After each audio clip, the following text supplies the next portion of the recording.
बाबा आप चुप रहिए, हम बोलेंगे।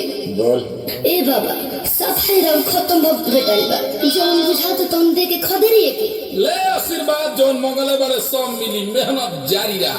लव यू बाबा। एक बार और गा दिखा।